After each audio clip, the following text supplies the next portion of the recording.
Amy, I have a question. Um, I'm hoping I didn't send out the wrong link. Is this a new link or are we still on the same one as the old one?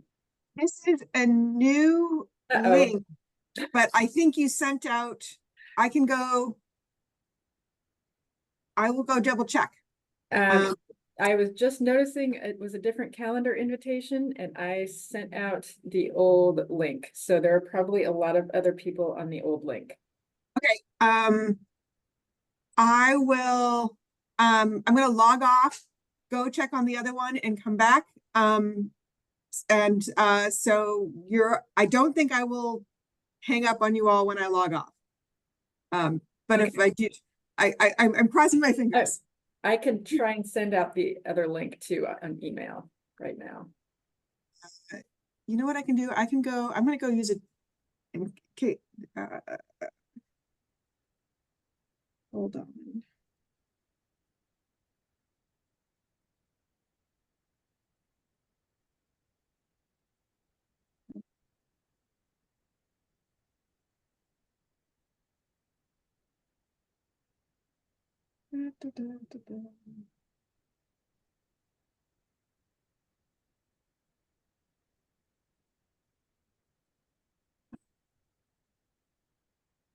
Admit.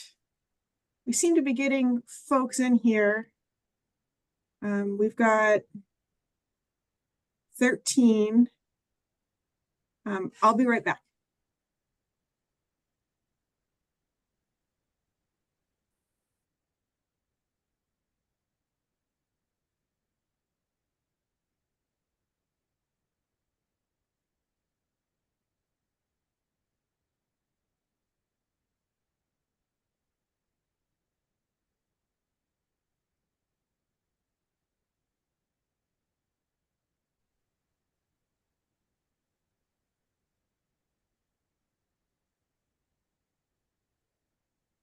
Good afternoon, everybody.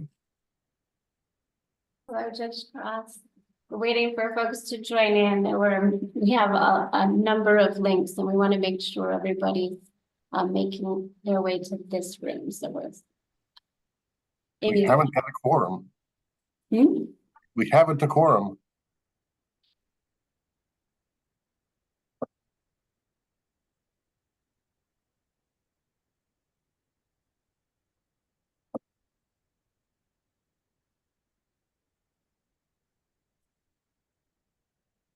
Somebody asked me the other day, Justice Duncan, how I knew you. And I said, I first met you when you were just a brand spanking new lawyer. You knew. Totally true. Walking up and down that street to the courthouse. Yeah. Mhm. I was barely out of diapers myself.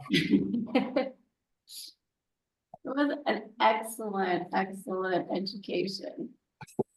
Lots of I must say you're aging much better than I am. It's the blurry filter on the Yeah. Zoom.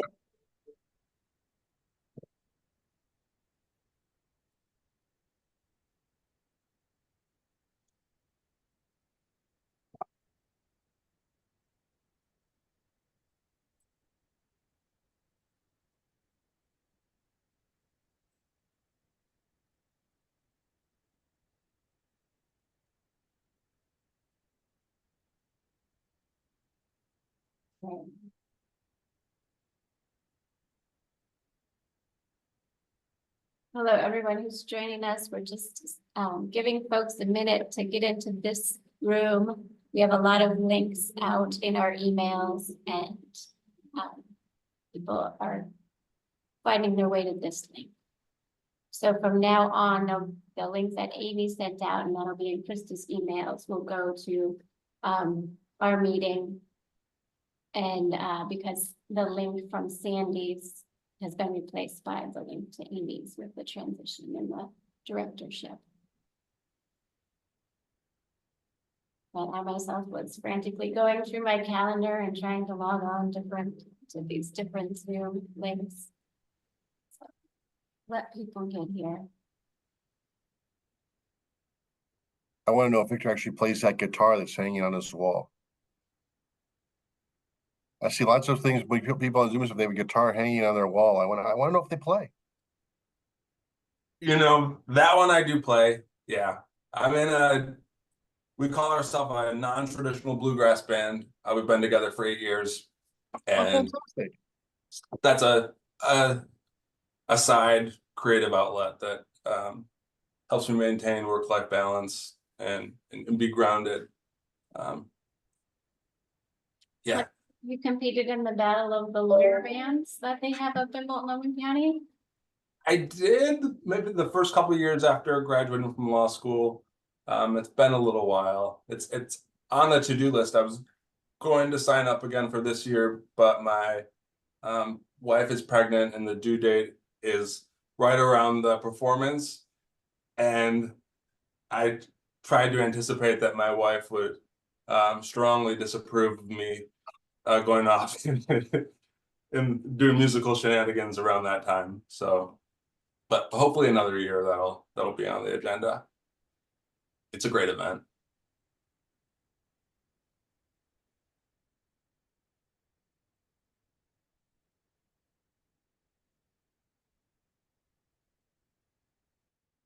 Justice Duncan? Well, while we were waiting here, I was reflecting on the comment from the last meeting that someone suggested that perhaps we could combine these statutes into a single set of statutes instead of having one set for justice courts and another set for municipal courts. I was doing some work on that, and one question that arose under the title of statutes devoted to justice court, there's ORS chapter, I think it's 54, entitled juries. And the question that I didn't know the answer to is, are those provisions applicable to jury trials of misdemeanor cases in justice court and civil cases, or only one or the other? So whether chapter 54's jury provisions relates to justice, I'm sorry, Jim. Yeah, I was hoping that one or more of the judges would know whether the ORS chapter 54, which is entitled juries, is applicable to jury trials in justice courts only in misdemeanor cases, only in civil cases, or in both. And I guess the follow-up question is, are those statutes used at all by municipal courts in the trial of misdemeanors?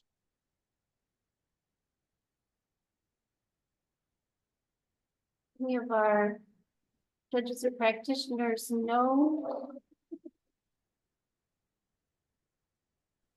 Oh, Tony Rasta here. I can say that we had lots of misdemeanor jury trials in Eugene Municipal Court and in Springfield Municipal Court. That's pretty much where I practiced. I never saw civil cases in Eugene, so I don't know the answer to that part about the civil cases.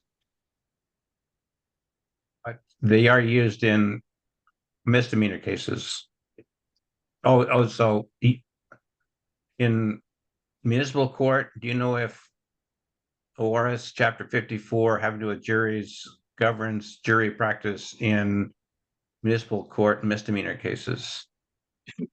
Again, Tony Rasta, I didn't pay attention to what the statute was that made it happen, but we did it all the time. We followed typically the state court rules. So, I mean, something enabled us to have misdemeanor cases. They're routinely had. And I think there's a statute that I was always vaguely aware of as a practitioner that said municipal court follows justice court rules. So you guys that are more up on the statutory provisions will know the answer to that one, but I believe the answer is yes to your question, Jim. Jim, I came late. What was the ORS you're referring to? ORS chapter 54. Yeah. And Jim, the DA's Yeah, office. yes, we follow that. Doesn't file criminal cases in this court. They just elect to do it in the circuit court because that way they don't have to come over here Right. to do them. So I've never had to think about whether or not this would apply in a misdemeanor scenario. I believe we follow it. So for example, the recent change that just occurred where we have to hide the juror names, we're having to follow that. So I think we do follow the same as state courts. State courts, but not justice courts. Justice courts have a specific chapter 54 that applies only to justice courts. Oh, is that justice courts only? Yes. Yeah, we don't follow chapter 54 then.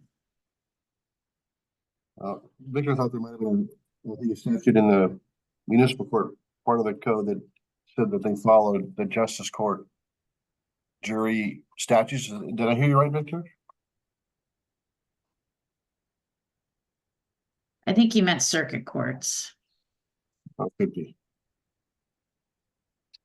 So Jim, do I understand you saying that's something we should figure out when we're trying to decide whether we can have one common process for appeals from both of these courts? Yeah, we'll need to get clarification of what is the current law, and then regardless of what the current law is, do we wish to change it? So We can get an answer from the courts that are hearing misdemeanors in justice courts.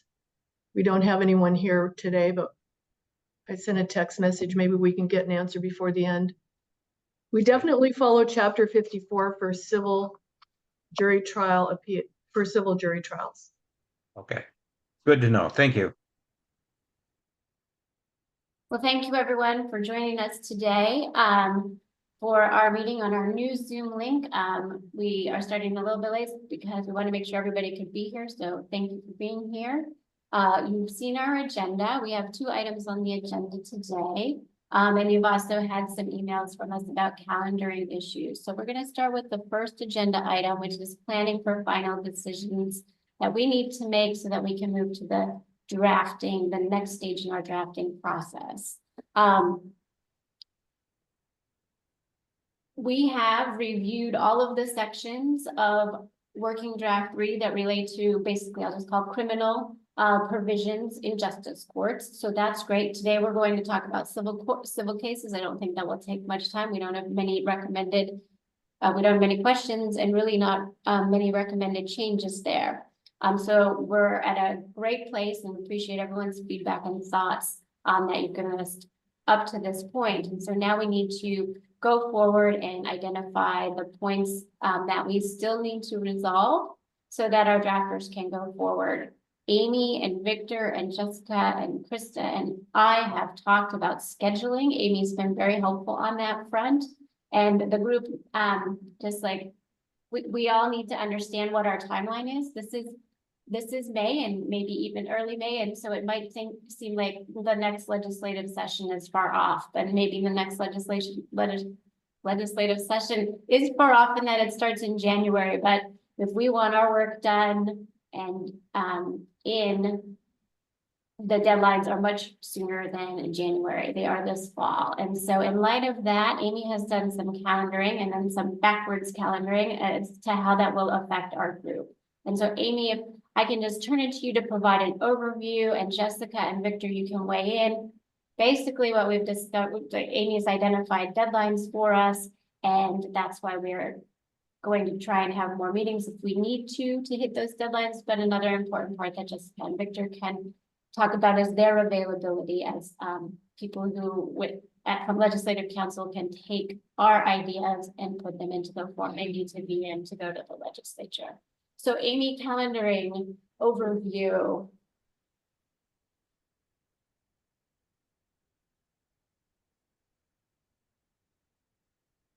Hi. So in terms of calendaring and the timeline, as Justice Duncan said, the deadline for getting things in is January, but we ideally would like to pre-session file, which means we need to get it in December. Jessica and Victor are here and have been awesome to participate in all these work groups and these discussions. So we also have to take into consideration the Law Commission timeline and deadlines, which we have our first full commission meeting of the year in June. We are also planning on scheduling one in September and December. prior to the kind of legislative deadlines so we can work with them. In order to get things drafted and tweaked, we also need to think about Jessica and Victor's schedule, which they have time kind of in the springish, early summerish, but then once legislators start submitting proposals, their workload becomes significantly more full. They have a lot more going on. So what we're thinking about, or what we discussed, was doing, if necessary, as you saw, 2 meetings this month, one this week, one next week, potentially 2 meetings in June and 2 meetings in July, with the goal of having a full, you guys have been working off working draft number 3, the goal of having a substantive rewrite done in the summer so that we can do last tweaks and changes if necessary in the fall. This will also allow Justice Duncan and Krista to present information to the Law Commission in September and December as we kind of figure out what is going to go forward with the legislature. So the idea here is to schedule double meetings in June and July and work with Victor and Jessica to get that information, that draft done on the early part of the summer so they can have the time to do the legislative and agency bills that need to be done really starting July, August, and then really kicking into high gear, I understand, in September. Did Jessica and Victor and everyone, did I cover the various pressure points? I think so. I think the main points to note is that the transition between the working draft we're working on now and then the next version, which is going to incorporate all of the decisions and changes we've made, is going to take a significant amount of work that I have time to do and Victor has time to do now through August. And come September, we get the first crop of unlimited requests from the members that literally number in the thousands. And the time that I'm going to have and that Victor will have to actually sit down and work on this is going to be much more constrained. So at that point, we'll be able to make small changes that result from meetings. But as far as sitting down and doing a complete rewrite, we wouldn't have time to do that. So that's all. Who's sponsoring these bills, or do we not, is that still undetermined? Historically, Oregon Law Commission bills have been pre-session filed through the Judiciary Committee as committee Okay. bills. Yeah.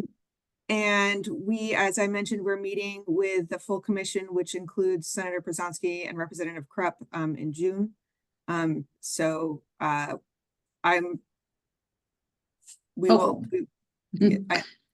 Go ahead, sorry. I was gonna say hopeful. Yeah. I mean, that makes it easier. Yeah. Okay.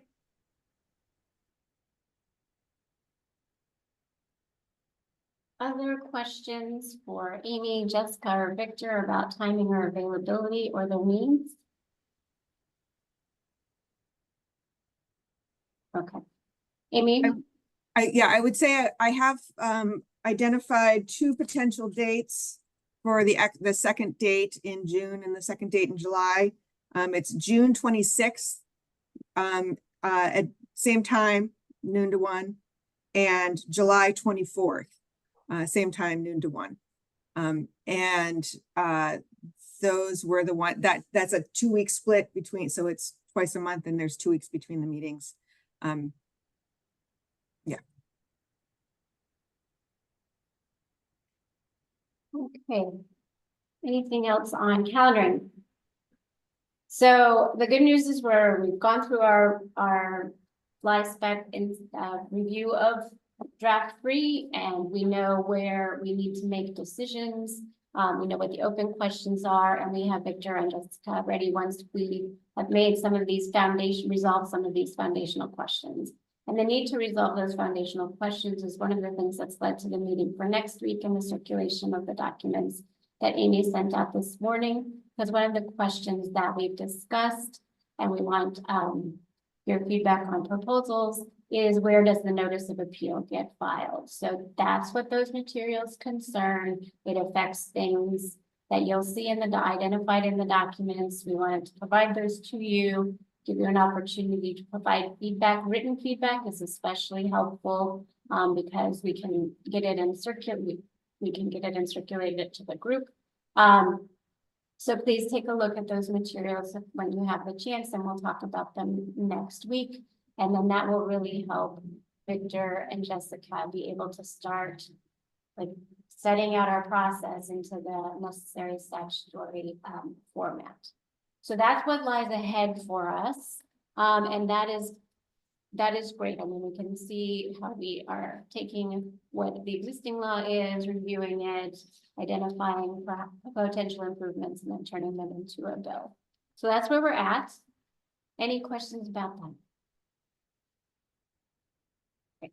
All right. The only sections that we have to review today are the final sections of Working Draft 3, sections 24 through 30.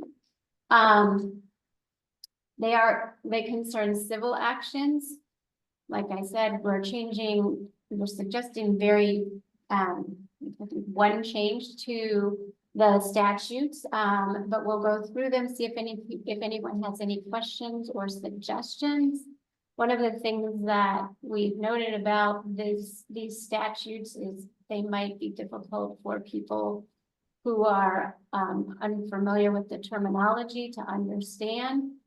But I think based on resource and bandwidth issues, we will probably not attempt to rewrite these in a way that will necessarily make them user-friendly.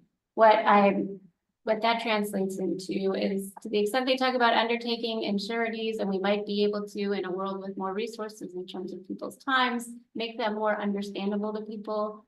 We are probably not going to undertake that effort unless we have someone who wants to volunteer and spearhead it. So that's why there's not very many changes here in these sections. But if you look at section 24, section 24 talks about who may appeal in a civil case. One of the things to note there is that the current law says a party may appeal from a judgment if the controversy is $30 or more. That seems like a low dollar amount. I don't have a sense of what an appropriate dollar amount would be, and would welcome anybody's thoughts on that. This is not something we have to change, but it is probably unlikely that there are any civil actions that have a dollar amount that's less than $30 at this point. It occurs to me that one guide might be, what is the minimum amount that one can sue for in a small claims court case in circuit court?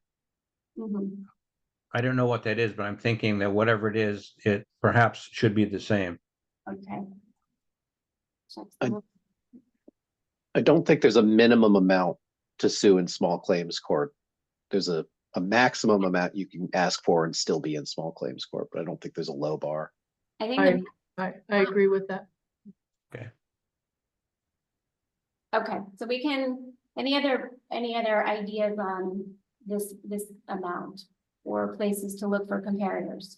Yes, Judge Brisbane. I would leave it at $30. Okay.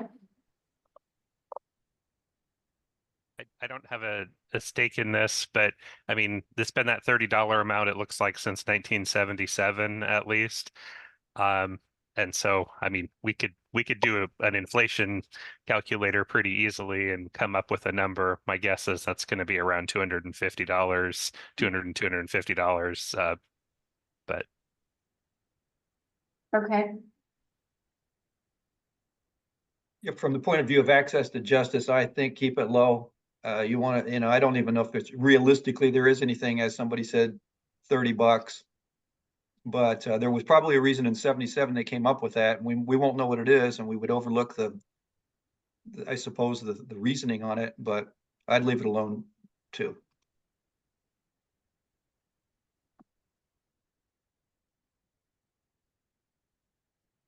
That was the only question I had on section 24. Anyone else? Anything on Uh, 20? I would just say that I did a quick first result, Google result for inflation calculator. It says $30 in 1977 would be $154 today. So 150 would kind of be the other option, I think, if we were doing the inflation approach. If the first Google result is correct, which it might not be.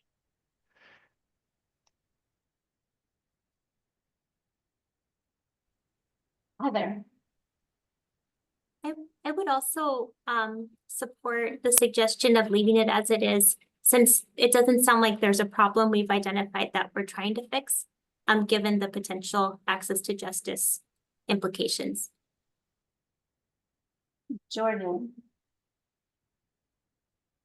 Thanks. And I want to preface this by saying that please remember that I'm a criminal attorney and I don't know anything about civil. Are there civil cases where there's not an amount of money that they're talking about that might be excluded from this?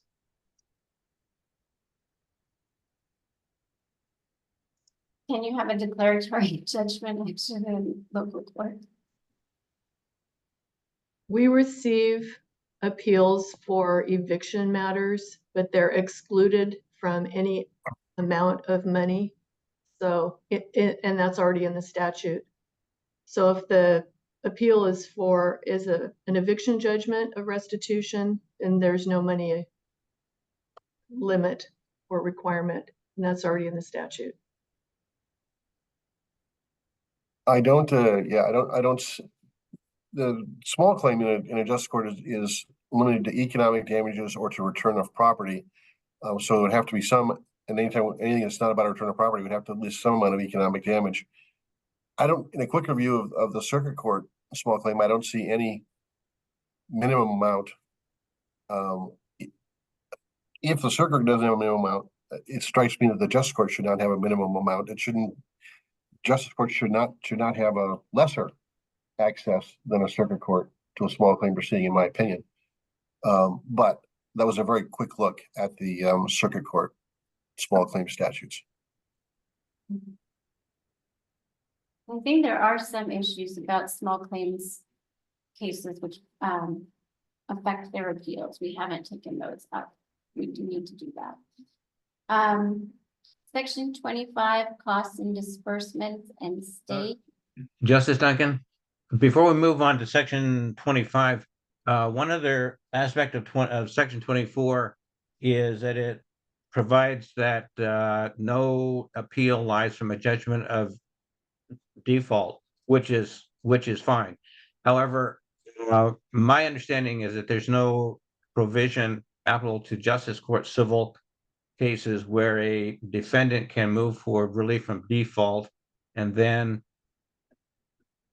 appeal from the denial thereof. Whereas in violation cases under ORS Chapter 153, there is a provision for a motion for relief from default. And you may recall that earlier there was a subgroup of us who worked on provisions for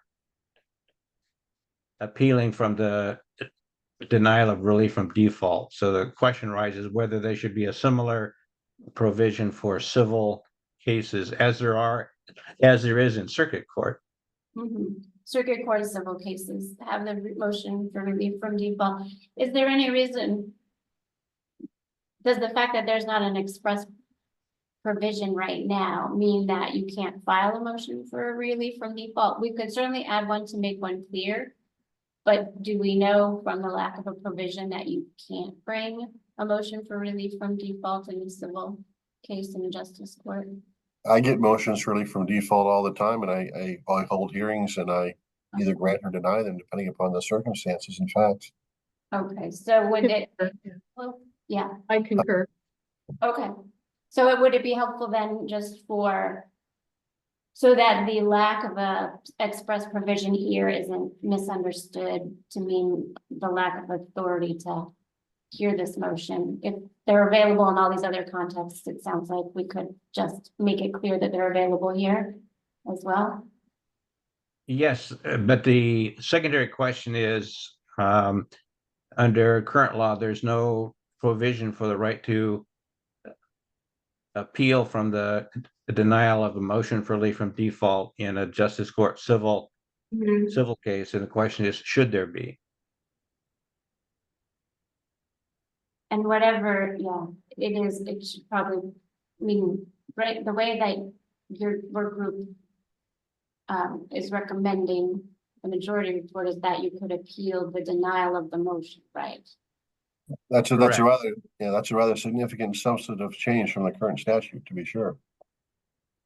And so here, while you couldn't appeal the judgment for want of an answer right now, we would be saying, well, yes, you can't appeal that judgment, but you can move for relief from default in your local court, and then you can appeal from a ruling on that motion. Correct. Is that what people would like? Again, I don't think we've identified necessarily that there's a need or that there's an issue in this area. I'm hesitant to want to change a long existing statute where there's no problem identified. I don't see a violation, which is a criminal type proceeding. I don't see that it's analogous to a small claim proceeding that would require the same type of appellate review for a default judgment scenario. Right, but if you, would there be an appeal not of the default judgment, but of a ruling on a motion for relief like you're providing, no? So that really is an appeal of the default judgment, because if the appeal of the default judgment is then granted, it comes back then to the justice court, I assume, for the case to go forward. So it really is an appeal of the default judgment. The backdoor appeal to it, but the net outcome or the effect is the same or similar. Well, the difference would be a direct appeal from a default judgment would result in a trial de novo in circuit court. Whereas here, what the smaller work group was recommending is that the appeal from the order denying a motion for relief from default would be heard by the circuit court, but limited to whether relief from default should have been granted. And if so, then the case is remanded to the justice court or municipal court for a trial on the merits. Right. So but I mean, the point being that the defaulted party would wind up getting their trial. Yes. I'm just saying the net effect really is the same.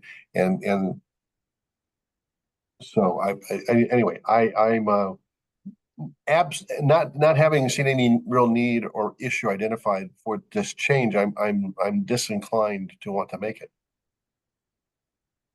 And Heather. The other thing I would point out is that if the justice or municipal court grants a motion for relief from default, then the person gets a trial.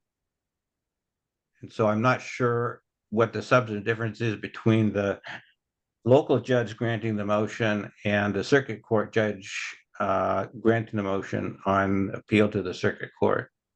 But one of the values of justice courts, for example, are the fact that cases get dealt with here as opposed to being dealt with in the circuit court. The circuit courts keeping them freer for their normal business. So again, absent seeing some need to create greater caseload in the circuit courts, without seeing any real need identified here to address this issue, I don't see what the reason is to do so. So I'll get Heather and then Tony, and then we're going to go to section 25. Couple of things. So if the case, if it's appealed, if the order denying the motion for relief from default is appealed, and then it's and then the circuit court reverses and it's remanded, it's because the circuit court found some sort of error. So I think we have to accept as a premise that these would be situations where the individuals would be entitled to some sort of relief. And second, the idea that these wouldn't be appealable. I hear the argument that we haven't found a particular need or that there's a problem to fix. But, you know, the jurisdiction for justice courts under Chapter 51 allows, if I understand correctly, cases for damages up to $10,000. And so what we're talking about here is a defendant who, by default, might be liable for up to $10,000. One decision maker has determined that they're not entitled to relief from default. That's a really significant decision to be totally unreviewable. And so it, you know, if we're allowing, it seems like, you know, having an opportunity for some sort of review would make sense given the stakes can be really high. And then I've got Tony, and then I see Judge Ross also your hand up, but then if we can go to 25. Thanks, Justice. I agree with what Heather's just said. I mean, I can see the 10,000-foot view. You can see a situation where, with all due respect to our justices here, you can have a person that gets sideways with the justice, and the justice is tired of their, you know, maybe they're thought of as an abusive litigant. And so personalities can come in there, and I think it's good to have another judge take a look at it if there's been an order denying a default. Defaults can be for lots of reasons. A person could have very good reasons for, you know, they were sick, they didn't get an answer filed in time. That should be looked at by a second set of eyes. And I can also see some plaintiffs, if they figured out this seam was there, they might want to file cases in justice court, maybe knowing they've got a slightly disadvantaged defendant. And due process, I think, requires that these people have another shot at that with another judge. Thank you. Thank you. And then Judge Cross. Judge Cross, I just see your hand up. I just wanted to weigh in on the Heather's point. It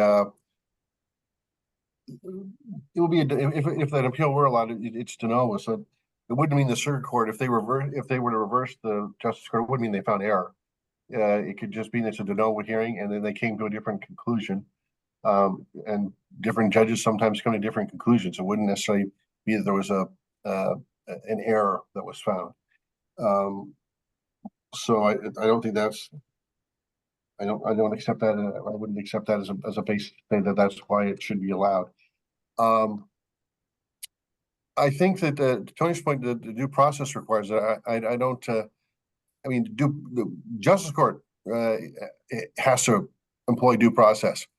Due process is incumbent upon any court, and certainly in my court we are very much sticklers with regard to notice and opportunity to be heard being granted, but that's why I think it's I think that's why it is, whether specifically outlined in statute or not, it's imperative that a motion to set aside a default judgment be allowed, because that is part of due process. And certainly we give full attention to those hearings, and we give full attention to the arguments being made by the party against whom the default was rendered. So I certainly think that we comply with that, and I'm not aware of, nor have I heard any information or complaints about other courts not providing that level of due process. If they exist, I certainly have not been aware of them, either through this organization and this group's work or any place else.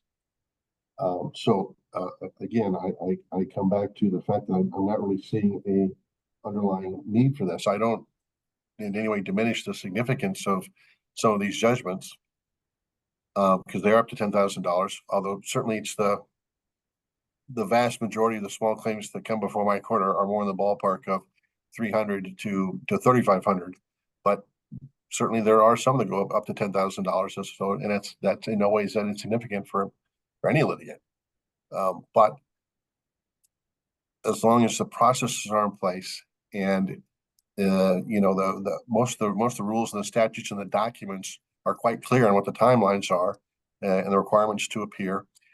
And I like to think that most courts are like me and just sticklers with regard to the fact that the plaintiff, if they're moving for default, has to have complied with all the rules of civil procedure that would be in play. And by gosh, if you haven't complied with ORC P7, you are not getting a default judgment in this court. So, I think we've heard the points on 24. 25 is the undertaking of costs and disbursements and for stays of proceedings of civil actions. I didn't have any questions, or, modifications. This section should track the existing statutes that are set out in the margin. Don't know if anyone has any thoughts or questions on 25. The only question I had, respecting appeals from circuit court, the statutes explicitly allow, I'm forgetting what they're called, a letter of credit from a bank as a form of surety. And in my understanding from talking to litigants, it has kind of become the dominant method of getting a stay. I don't think Section 25, which is based on current law, bars the use of letters of credit, but it doesn't explicitly allow them. So I guess the question is, are those being used? And if there's a statutory bar to their use, should the statute be changed to explicitly allow letters of credit? Okay, we will log those. Does anyone have any information about whether letters of credit are being used? We receiving. We are not using letters of credit. Okay. The majority of appeals that Clackamas County hears or sees are from eviction proceedings rather than a small claim or civil case. In that situation, the tenant or through the tenant's attorney usually post an undertaking. We would call it maybe a bond, and the court would hold that in trust while the proceeding in circuit court was heard. The bond would be equivalent to the amount of rent that was due under the original notice.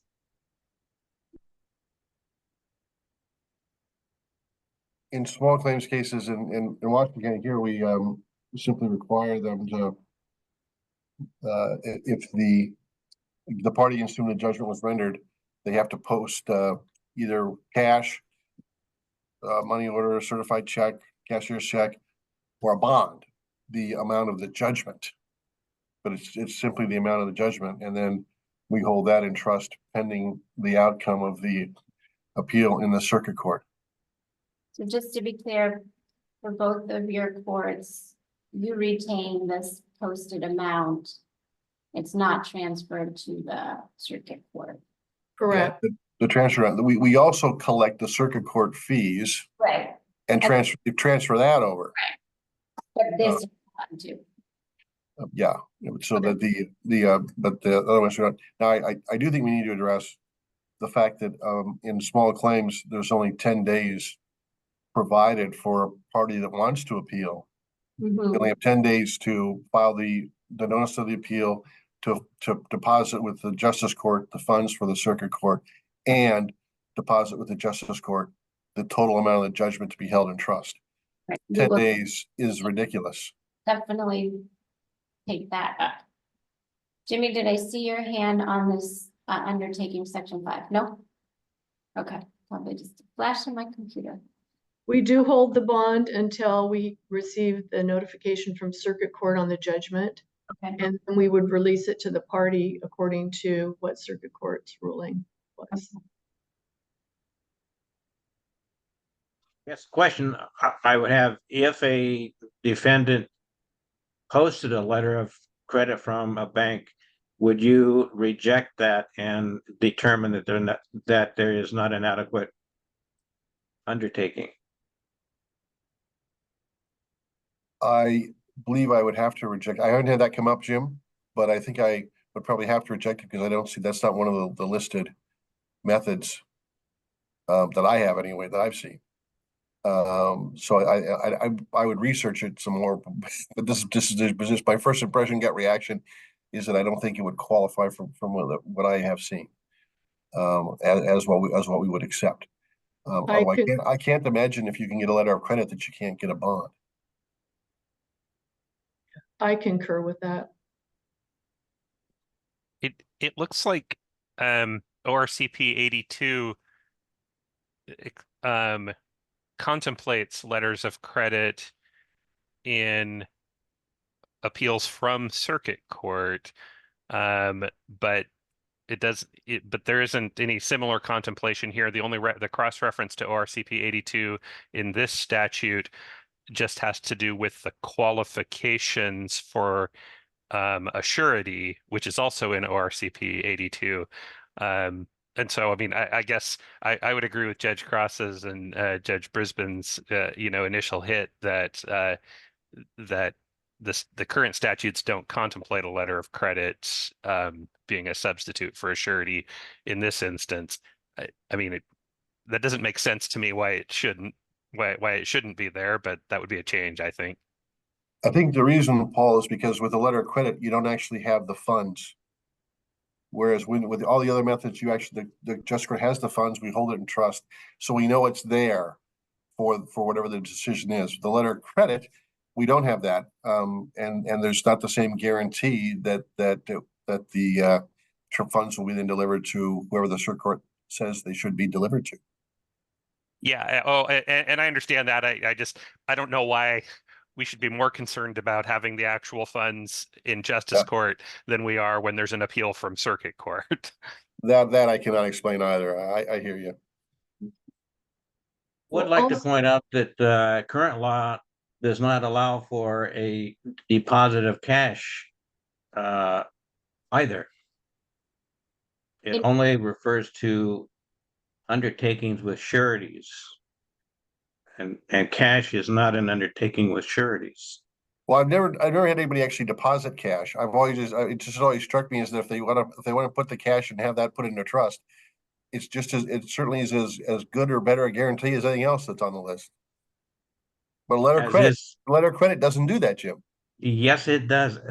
You may not be familiar with letters of credit, but I think it's in chapter 19.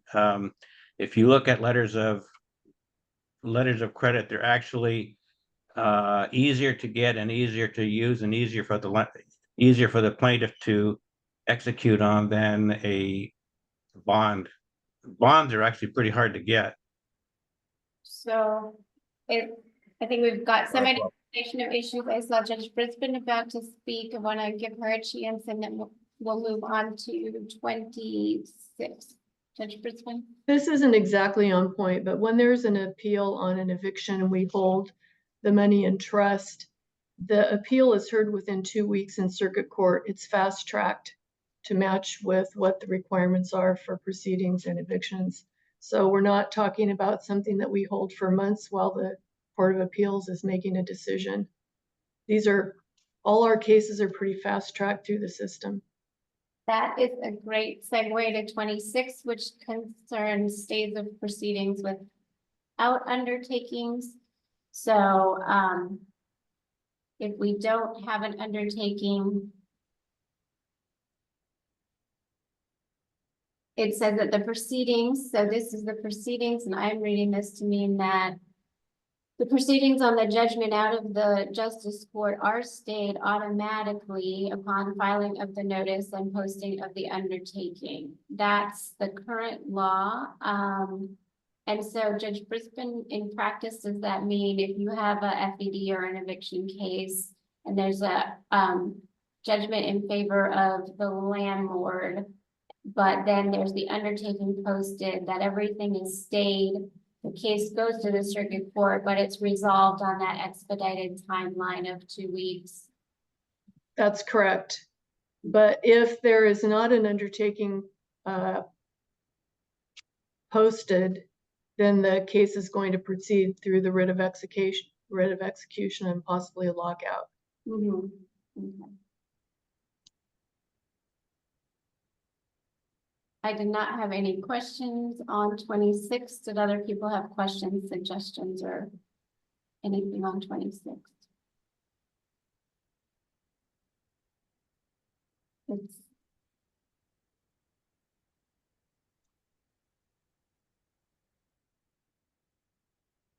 okay.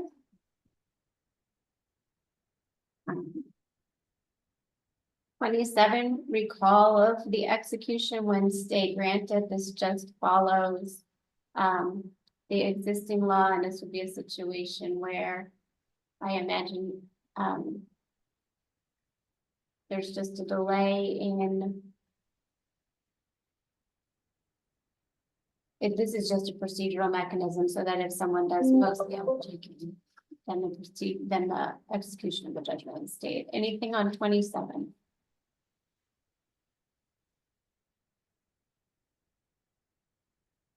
Anything on 28?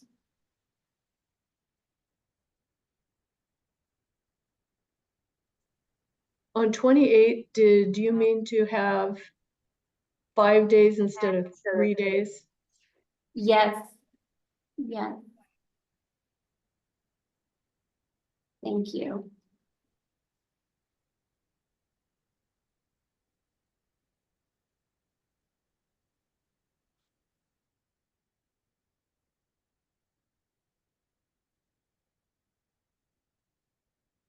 Actually, thank you for bringing that to my attention. I see that the section 28 uses the phrase within 5 days from the allowance of the appeal. That is somewhat archaic language. I mean, either the appealing party perfects the appeal or the party doesn't. It doesn't, the statutory scheme doesn't require either the justice court or the circuit court to make a determination of whether to quote unquote allow the appeal. So I'm thinking it should be the same as the other section, within 5 days of the date that the notice of appeal is filed, or some similar language to that. That's fine. The notice of appeals filed, and then there's 5 days that the party has to post the bond.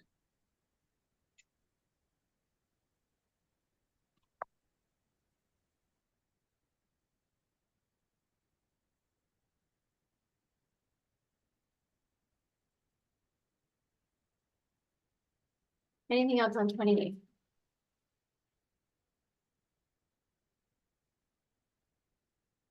Great. 29. Again, this should basically be existing ORS 53-110.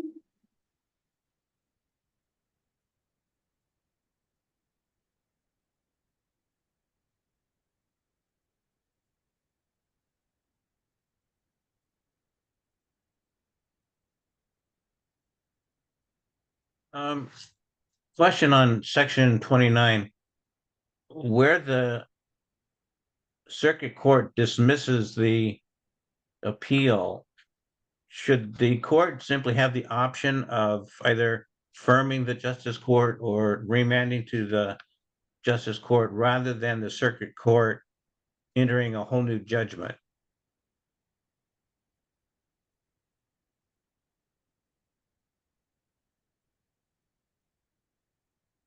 I think this is a similar question that we had in the context of the criminal cases about what the circuit court as the appellate court should do. And this is just tracking the existing statute. It seems that the appellate circuit court would give a judgment, and then the case would be done without the need to send it back. Additionally, oftentimes, parties who obtain a judgment will, in the justice court, will oftentimes essentially transfer that judgment over to the circuit court because there's more avenues to collect that exist once the judgment is registered in a circuit court. So there may be some benefit accrued to those parties to have that judgment just exist then in the circuit court and not have to transfer it. Okay.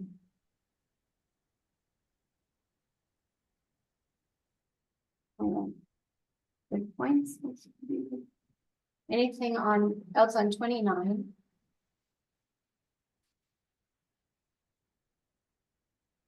Great. Section 30 is an addition.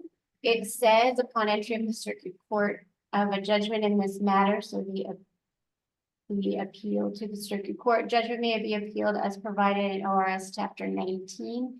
This was imported to track the same provision that we have in the criminal section, just to explain that once you've gone to the circuit court, then what you can do from the circuit court is appeal as if your case started there.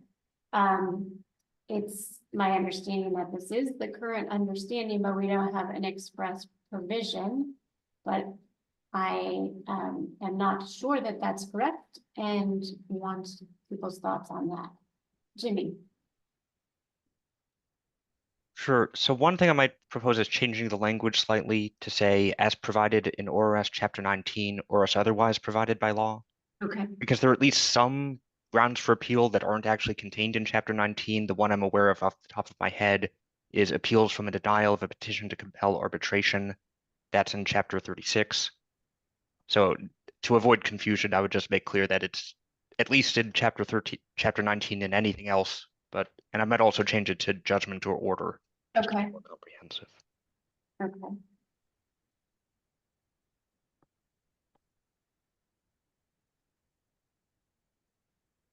Any other thoughts on the basic concept that these appeals, once you're in the circuit court, proceed the same as if you've started there?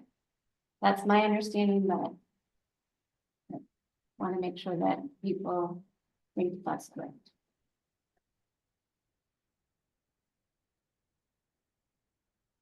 Okay.